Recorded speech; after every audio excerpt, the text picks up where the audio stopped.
अगर आपके पास कोई लीगल नोटिस सेंड करता है तो हमें कौन कौन सी गलती नहीं करनी है।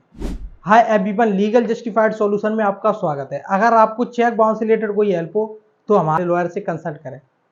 अगर किसी ने आपके पास कोई लीगल नोटिस भेजा है तो आप ये 5 गलतियां मत करना।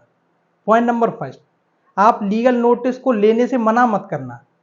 कई लोग यह सोचते हैं कि हम लीगल नोटिस नहीं लेंगे तो हम बच जाएंगे, तो ऐसा कुछ नहीं है। अगर सामने वाले ने आपको नोटिस सेंड किया है या उसके वकील ने आपको लीगल नोटिस सेंड कर दिया है तो भी वह कानूनी रूप से मान्य है। आपको नोटिस सर्व हो गया है, उसने आपको ईमेल कर दिया है तो भी इलेक्ट्रॉनिक डिलीवरी हो गई है। अगर आपने सामने वाली पार्टी को एड्रेस प्रूफ दे रखा था तो भी यह लीगली माना जाएगा, भले ही आप लेने से मना कर दें। नोटिस ना लेने से आपका नुकसान ही हुआ, क्योंकि आपको पता नहीं चल पाएगा कि सामने वाले ने उसके अंदर क्या लिखा है और क्यों लिखा है, और आप उसकी तैयारी नहीं कर पाओगे। पॉइंट नंबर 2, नोटिस को पढ़ने के बाद आपको जल्दबाजी में उसका कोई भी रिप्लाई नहीं करना है और कोई बातचीत ना करें जिससे कि उसे कोर्ट में यूज की जा सके एविडेंस के रूप में।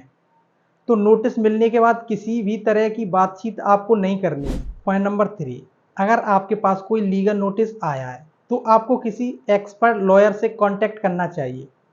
उनको वह नोटिस दिखाना चाहिए और उनकी एडवाइस लेनी चाहिए कि उस केस में क्या क्या लीगल बातें आपके पक्ष में है, क्या विपक्ष में है।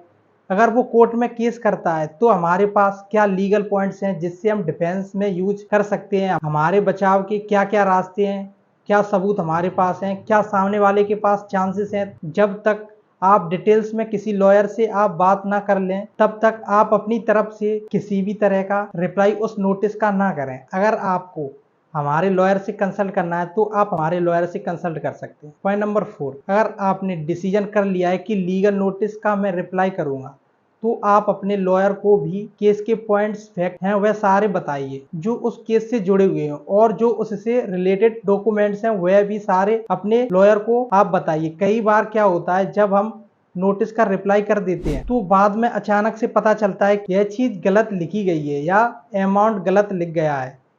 तो कोई भी बात जो आप नोटिस में रिप्लाई के माध्यम से कह रहे हो वो कोर्ट में एविडेंस बनता है। तो हम रिप्लाई तो इसलिए कर रहे हैं ताकि हमारा केस मजबूत हो। हम रिप्लाई इसलिए थोड़ी कर रहे हैं कि कोर्ट में जाके हमारा रिप्लाई हमारी अगेंस्ट यूज किया जाए। इसलिए रिप्लाई करने का निर्णय जब लें तो सारे डॉक्यूमेंट सारे फैक्ट्स को सिस्टमेटिक लगा के अपने वकील को बताएं, क्योंकि नोटिस की रिप्लाई देने में और आपने कोई गलत बात लिख दी तो उस गलत बात का खामियाजा फिर आपको खुद ही भुगतना पड़ेगा और आप उससे मुकर भी नहीं पाओगे।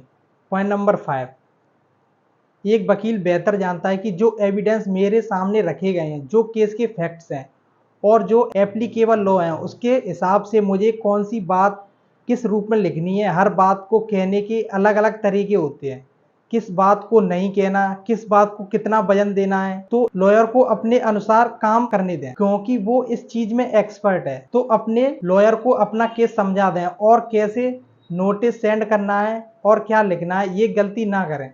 अगर आपने यह गलती कर दी है तो फिर कोर्ट में आप उन बातों में मुकर नहीं पाओगे। अगर आपको हमारे लॉयर से कंसल्ट करना है तो हमारे लॉयर से कंसल्ट कर सकते हैं, वो आपकी पूरी हेल्प करेंगे।